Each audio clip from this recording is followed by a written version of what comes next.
धनबाद के सांसद ढुल्लू महतो जमशेदपुर पहुंचे, जहां वैश्य समाज की तरफ से आहूत एक बैठक में शामिल हुए। इस दौरान वो मीडिया से बात करते हुए उन्होंने जमशेदपुर पूर्वी के विधायक सरू राय पर कई आरोप लगाते हुए उन्हें एक भ्रष्ट राजनीतिज्ञ करार दिया। 2024 के लोकसभा चुनाव में भारतीय जनता पार्टी ने एक गरीब मजदूर किसान एक ओबीसी का बेटा को उस लायक समझा और टिकट भी दिए। टिकट देने का परिणाम हुआ जितने गुंडे बदमाश लोग थे सारे लोग एकजुट होकर एक हो गए। मगर जिनके साथ गरीबों का आशीर्वाद हो और गरीब जिनके पक्ष में खड़ा हो जाए, जिनके साथ सारे समाज के लोग, दलित, गरीब, ओबीसी, बनिया, वैश्य सारे लोग खड़े हो जाए, ब्राह्मण समाज का आशीर्वाद मिला, सारे लोग जब खड़ा हो जाए तो ऐसे दुष्टों का कोई परवाह किए नहीं, बिना रिकॉर्ड मत से चुनाव हम जीते।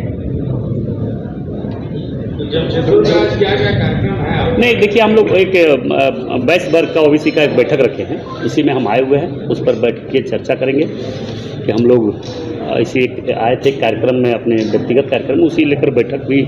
सारे लोगों की इच्छा था कि हम लोग आपस में बैठक करेंगे और आगे का रणनीति तय करेंगे। 2024 का न्यूज बाइस्कोप देख रहे हैं आप। मैं हूं मनीष कुमार वर्मा। धनबाद के सांसद ढुल्लू महतो जमशेदपुर पहुंचे, जहां वे वैश्य समाज द्वारा आहूत एक बैठक में शामिल हुए। इस दौरान वे मीडिया से बात करते हुए उन्होंने जमशेदपुर पूर्वी के विधायक पर कई आरोप लगाते हुए उन्हें एक भ्रष्ट राजनीतिज्ञ करार दिया।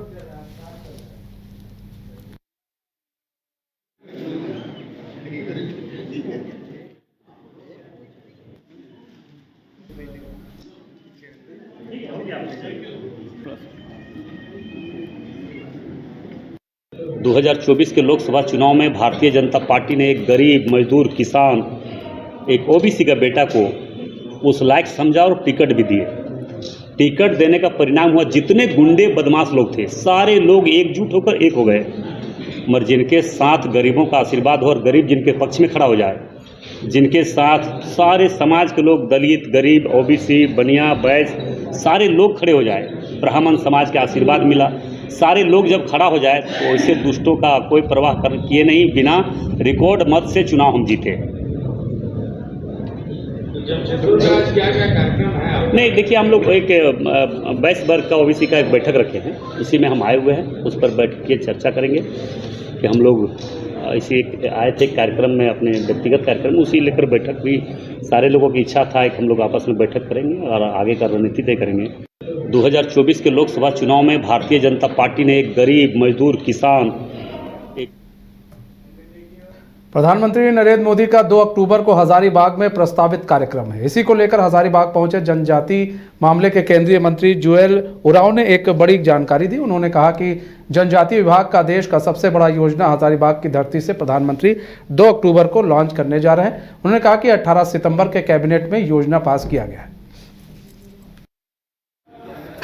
मैं अपना मंत्रालय का सबसे बड़ा प्रोग्राम वो लॉन्चिंग होने वाला है और उसको माननीय प्रधानमंत्री जी ने 17 तारीख का जो कैबिनेट था 18 तारीख का उसको क्लियर हुआ है और बाकी जो यहाँ उसका लॉन्चिंग होगा और उसके लिए प्रिपरेशन काफ़ी बढ़िया से हुआ है।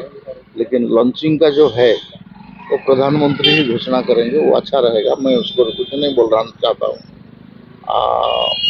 ये बहुत बड़ा प्रोग्राम है। 750 जिला में से 549 डिस्ट्रिक्ट में कवरेज रहेगा, 2911 ब्लॉक में कवरेज रहेगा और 63,843 गांव में ये काम चलेगा। ये इतना बड़ा काम भारत सरकार का कभी नहीं हुआ था। 17 मंत्रालय इसमें कन्वर्ज करेंगे, मैंने इसमें पार्टिसिपेट करके काम करेंगे और मिनिस्ट्री ऑफ ट्राइबल अफेयर इसका नोडल मिनिस्ट्री। अंतरप्रांतीय गांजा के 3 तस्करों को बोकारो के प्रधान जिला एवं सत्र न्यायाधीश बोकारो अनिल कुमार मिश्र के अदालत ने अलग अलग धाराओं में 15 व 10 साल की सजा सुनाई है। साथ ही 1-1 लाख अर्थदंड भी देने होंगे। मालूम हो कि इस मामले में कुल 5 नामजद तस्करों के खिलाफ नारकोटिक्स कंट्रोल ब्यूरो रांची ने मामला दर्ज किया था। चूँकि गांजा बोकारो जिले के चास मुफसिल थाना क्षेत्र से बरामद हुआ था, इसलिए बोकारो न्यायालय में देखा गया। आज बोकारो जिला के प्रधान सत्र न्यायाधीश श्री अनिल कुमार मिश्रा के द्वारा यह फैसला सुनाया गया। इसमें अंतर्राज्यीय तस्कर श्री राम सिंह संतोष सिंह और डब्लू को दोषी पाते हुए अलग अलग धाराओं में 15 साल सश्रम कारावास तथा 10 साल सश्रम कारावास एवं 2-2 लाख रुपये जुर्माना तथा 1-1 लाख रुपये जुर्माना की सजा दी गई है। आज बोकारो जिला के प्रधान सत्र न्यायाधीश श्री अनिल कुमार मिश्रा के द्वारा यह फैसला सुनाया। देवघर के उप विकास भवन में जिला परिषद की बैठक किरण कुमारी की अध्यक्षता में की गई। मौके पर उप विकास आयुक्त नवीन कुमार एवं जिला परिषद उपाध्यक्ष जमीला खातून उपस्थित थे। जिला परिषद की यह बैठक 3 महीने की बाद की गई।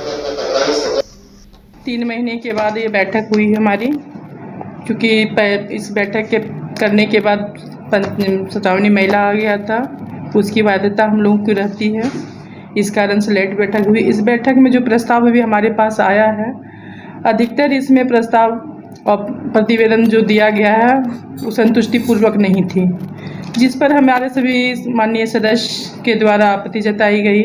हम लोगों ने भी निर्णय लिया, जो जांच रिपोर्ट आई है जैसे कुछ रोड की समस्याएं थी जो काम कर रहे हैं, अनियमितता के साथ काम हो रही थी, उस पर आरोप लगाया गया था। उसमें खुद पदाधिकारी अपने से जांच करके रिपोर्ट सम्मिलित कर दिए हैं कि दे दिया, लेकिन उसकी कॉपी अभी तक नहीं दिए हैं। और उसमें ये निर्देश दिया कि जिला परिषद अपने स्तर से जांच करेंगे।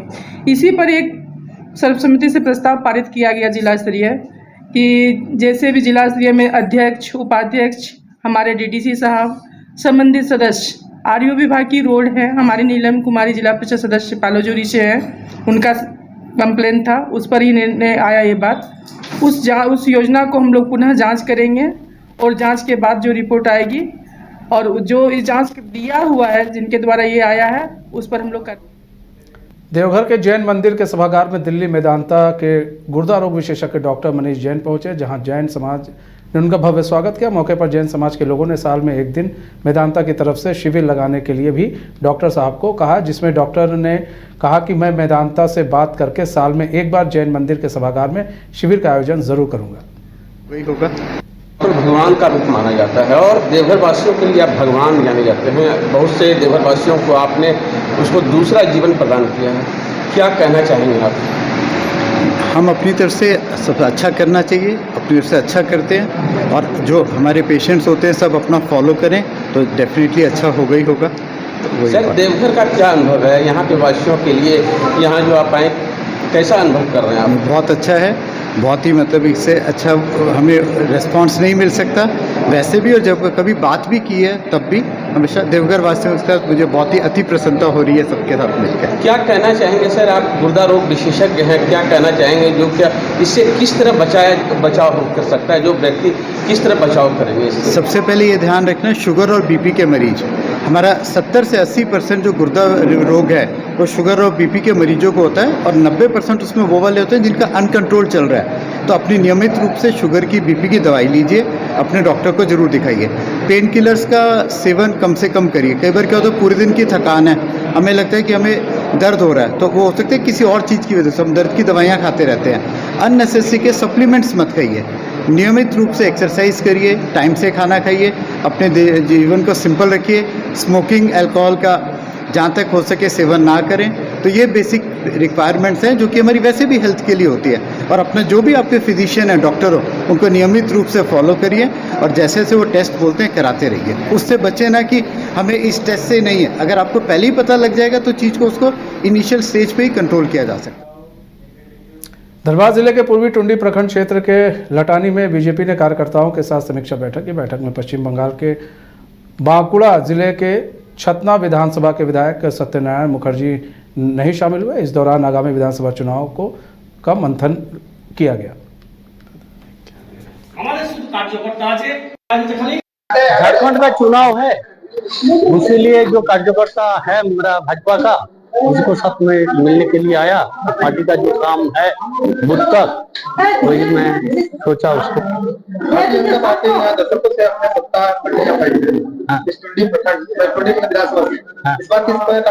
एकदम जरूर आएगा। देखिए कार्यकर्ता का, ये देखिए सारी कार्यकर्ता क्या बोला, मंडल अध्यक्ष क्या बोला, 18,000 सीट वोट में लीड देंगे इस मंडल से। तो और अलग जो मंडल है जरूर जीत जाएगा। क्या इस बार कुंडी विधानसभा में किसी लोकल प्रत्याशी को अपना देखिए, मैं तो यही सब उनको पास मैं बातचीत किया, मैं पार्टी को बोलेगा और केंद्रीय नेतृत्व जो डिसीजन लेगा वही होगा। जनता के लिए तीन मुद्दों पर देखिए, झारखंड नहीं सारा देश को लिए तो मोदी जी सबका साथ सबका विकास के लिए तो काम किया। आज देखिए मोदी जी का नेतृत्व में भारत विश्व का तृतीय शक्तिशाली देश में आ गई। लेकिन चूंकि चुनाव का समय है तो इस काम को गति देने के लिए और इसको आगे बढ़ाने के लिए पार्टी ने प्रदेश स्तर पर, राष्ट्रीय स्तर पर हर विधानसभा में एक प्रवासी को नियुक्त किया है। हमारे टुंडी विधानसभा में श्री सत्यनारायण मुखोपाध्याय जी जो छतना बांकुड़ा के माननीय विधायक हैं, उनको ये जिम्मेवारी टुंडी का दिया हुआ है। ये संयोग है, ये महज संयोग है कि ये आज ही सुबह है और इनसे हमारी मुलाकात हुई और हमने कहा कि आप पूर्वी टुंडी में बैठक आयोजित है, आप वहां चलिए। आप विश्वास नहीं कीजिए कि तैयार होकर उनको तैयार होने में भी कितना 10 मिनट टाइम लगाओ, 20 मिनट, और तुरंत ही चल दिए, जबकि बांकुड़ा से आ रहे थे। ये तुरंत यहाँ से चल दिए, वहां से गोविंदपुर में इनका केंद्र बनाया गया है जहां से सब जगह सामने होगा, तो तुरंत चल दिए। जमशेदपुर में आए दिन हो रही हत्याएं, गैंगवार जैसी घटनाओं को आखिर पुलिस क्यों नहीं रोक पा रही है? क्यों पुलिस लाचार और बेबस हो गई है? इसको लेकर एक बड़ा सवाल खड़ा किया गया है। पूर्व डीआईजी और बीजेपी नेता राजीव रंजन सिंह ने यह सवाल सरकार और पुलिस पर किया है। उन्होंने कहा कि शहर में गैंगवार जैसी घटना रोकने के लिए सरकार और पुलिस की भूमिका क्या रही है। सबसे अफसोस की बात है कि पुलिस के हथियार से गोली नहीं चल रही है और अपराधी स्वयं एक दूसरे पर गोली चला रहे हैं। इससे लगता है कि राज्य में और खास करके इस जमशेदपुर शहर में, चूंकि लौह नगरी एक ऐसा शहर है जो व्यवसायिक शहर है, ये झारखंड का आप देखिएगा तो सबसे इकोनॉमिक हब है। अगर यहाँ पर इस तरह की गोलीबारी होगी तो आम लोग बिल्कुल दहशत में रहेंगे और कारोबारी जो हैं वो पलायन करने की स्थिति में होंगे। तो पुलिस से मैं कहना चाहूँगा, क्योंकि मैं भी इस शहर में एज ए DYSP के रूप में यहाँ पदस्थापित रहा हूँ 2003 से 2006 तक। अगर आप उस समय का रिकॉर्ड देखेंगे, विगत 4 वर्षों का उस समय का, तो पुलिस की गोली चलती थी, पुलिस मुठभेड़ होता था। विगत 2 सालों में तो शायद ही हमने कभी कोई न्यूज़ पढ़ा कि पुलिस इनकाउंटर हुआ जिसमें कोई अपराधी जख्मी हुआ या अपराधी मारा गया। तो इससे प्रतीत होता है कि पुलिस का डर अपराधियों से खत्म हो गई है। पूरे शहर में खास करके मानगो एरिया में और शहर के अन्य भागों में भी जमीन कारोबारी हावी हो गए हैं। चूंकि आपको बता दें, जमशेदपुर में कांग्रेस के पूर्व सांसद और सह कांग्रेस के वरिष्ठ नेता डॉक्टर अजय कुमार ने प्रेस वार्ता की। इस दौरान उन्होंने विधायक सरयू राय पर जमकर हमला बोला। उन्होंने कहा कि सरयू राय गायब होने की कला में माहिर हैं। जब लाल बाबा फाउंड्री स्थित गोदाम को तोड़ने के लिए जिला प्रशासन की टीम दलबल के साथ पहुंची तब विधायक मौके से गायब रहे। लोग अपने विधायक सांसद को दिया लेकर ढूंढ रहे थे और विधायक सरयू राय एवं सांसद विद्युत वरुण महतो नदारद थे। जमशेदपुर में एक और लापता सांसद और विधायक वाली पिक्चर चली थी कुछ दिन पहले, लाल बाबा फाउंड्री के समय जो घटना हुई थी। जब लाल बाबा फाउंड्री के लिए जो है पुलिस प्रशासन जो है कोर्ट के आदेश के अनुसार बड़े मात्रा में फोर्स और मैजिस्ट्रेट जब आए थे, तो एक विचित्र चित्र जो है सबके सामने दिखाई दिया। आप सब लोग परिपक्व पत्रकार हैं। 2 चीज, एक तो सांसद जी कहीं नहीं थे। भारतीय जनता पार्टी के नेतागण से हम लगातार पूछते रहे, आपने वो वीडियो भी देखा कि उनके टेंट में जाकर के हमने अनुरोध किया कि सांसद जी के जो लोकेशन बताइए, और दोनों एक दिन पहले थे और दूसरे दिन चले गए।